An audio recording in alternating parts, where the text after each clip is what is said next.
Hey guys, just wanted to show off my mom helped me with this business card and this little graphic here.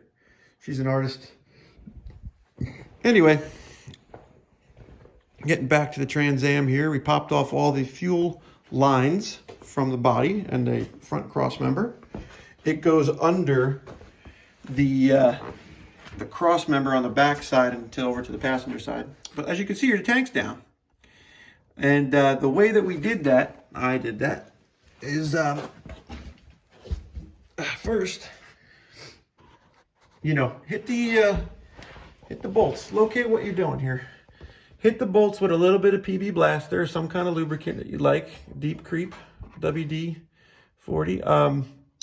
There should be a bolt here holding this strap up and a bolt right down there.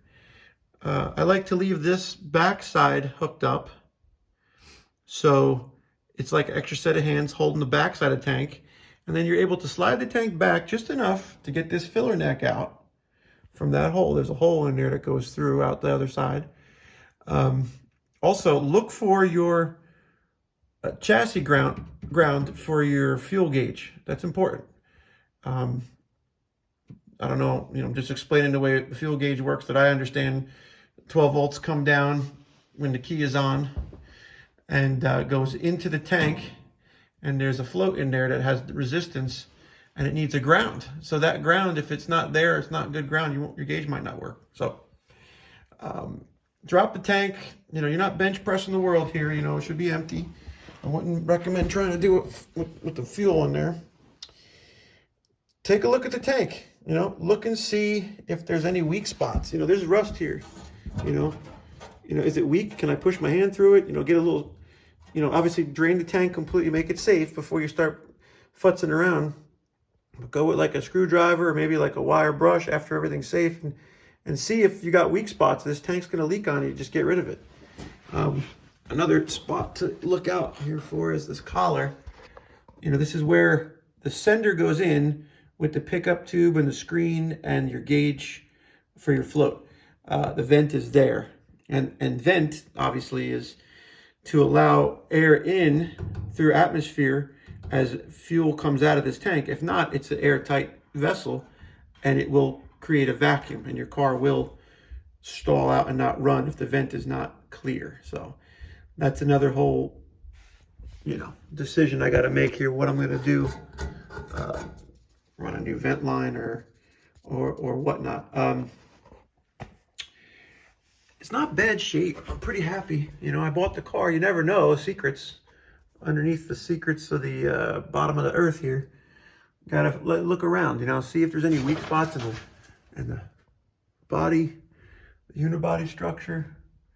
Where your shackles hold your leaves in. You can see like there's things hanging everywhere. This guy's got shocks that have airlines. So this is an airline hanging right here. So I could do this old 70s, there's a Schrader right there, the Schrader valve is right here. I could do a little jump up in the back with it, man. But yeah, that's about it. Drop the tank, be safe, always. Safety glasses, that's why you see me with my sunglasses on. I don't know, I gotta decide what I wanna do. Maybe price out a tank. Sometimes you get a build sheet up here. I don't know if it's from Pontiac or GM or what, but sometimes you find paperwork hiding around. But I think this car has been apart once before, so they probably took that and threw it away. Yeah, so that's that for today.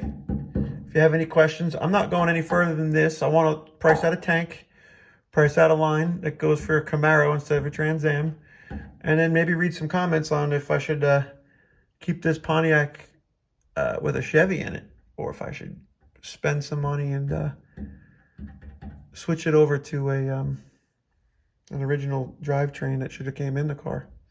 Maybe a 5-speed. Anyway, have a nice Sunday and stay safe.